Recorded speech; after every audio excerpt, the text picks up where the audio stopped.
Hey everyone, thanks for joining today for our technique video. And I wanted to look at the Distress Resist spray. I know this came out a while ago, but this is another one of those kind of like new to me things. And I've been looking at different videos and seeing how people are using them. And I think for me, I would like to use this mostly with my stencil. So I'm going to work getting into the bottle because they always make it nice and secure.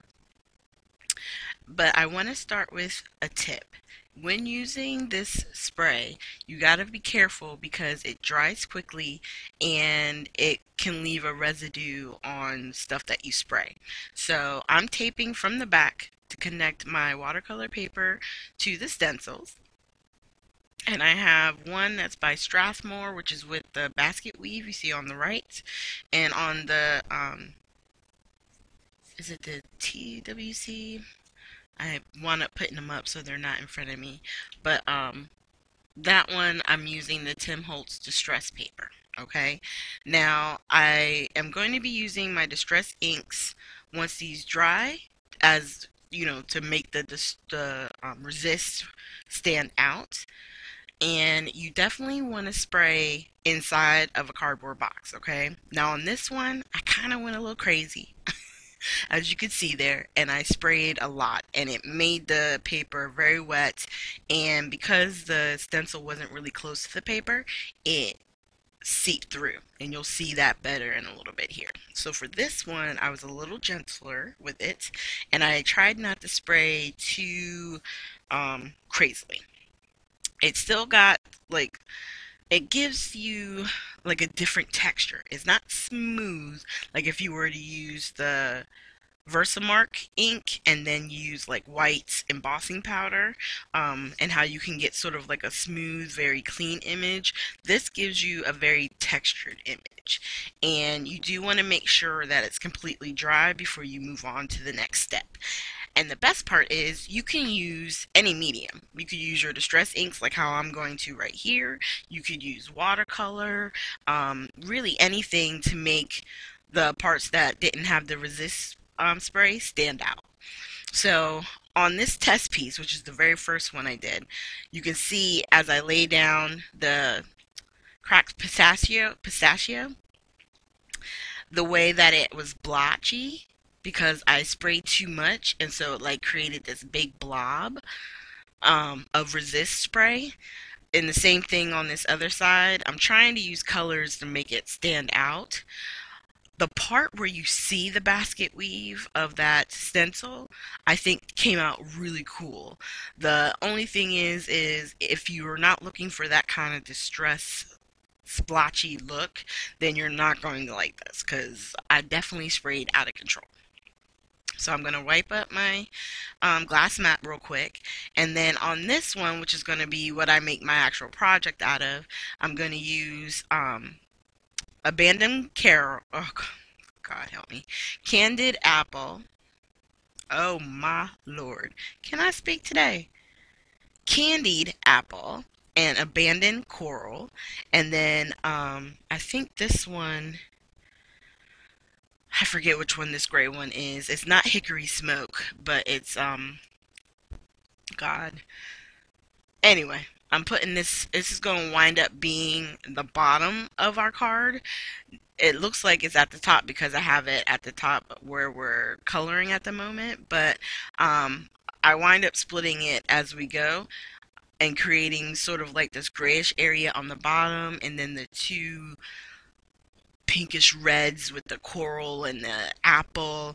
And these colors are actually very similar, so it's not like a stark contrast. I think there's still a lot of playing to be had with this, only because, like I said, it definitely gives you a different texture. It's much more of a distressed look with how it lays down.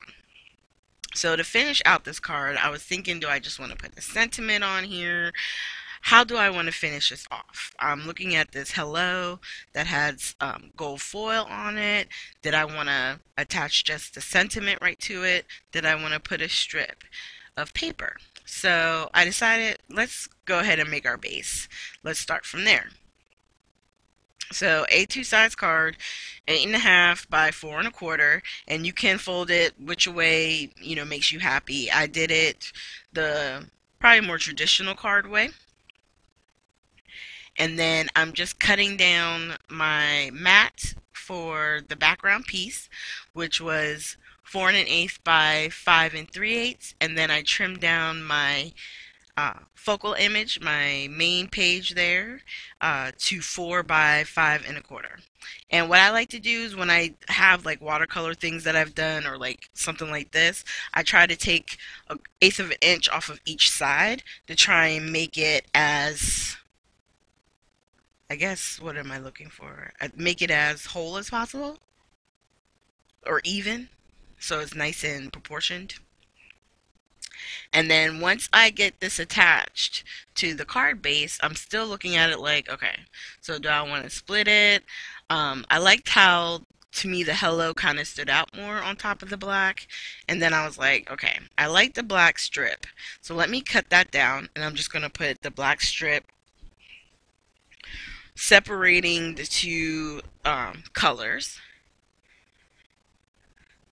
And I'm attaching everything with my ATG gun and the art glitter glue.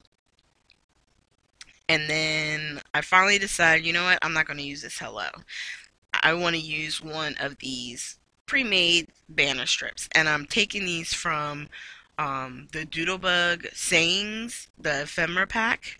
Um, and I decided, you know what, I like this gold. I'm going to use the gold congratulations. So I decided to grab um, some of my Heidi Swap Gold Color Shine. I did a little bit of splatters, and of course, where the resist spray is not going to let that really sink in. But it still creates a really nice image, just a little bit of that gold texture to tie in with the sentiment. And then I also decided to take some gold like foil paper, and I did a small strip. I think I did it at 1/4 of an inch, and put that right down the middle of our black strip. So that way it gives just a little bit more of the gold shine, and creates a little bit of interest with the card. And they're not the same color golds, but I think because the Heidi swap spray and then the two different golds, so it's like gold three different ways, so it kind of works. And of course, you can always add your Nuvo drops. But for me, I just wanted to really show the distress spray for the moment, and just play with it to see how it works. And it's really interesting. I got so many stencils. I'm really interested in trying these out and seeing what all happens. So, thank you guys for joining me today. Make sure you hit the like, subscribe, and share button. And I will look forward to seeing you with our next video. Have a great one.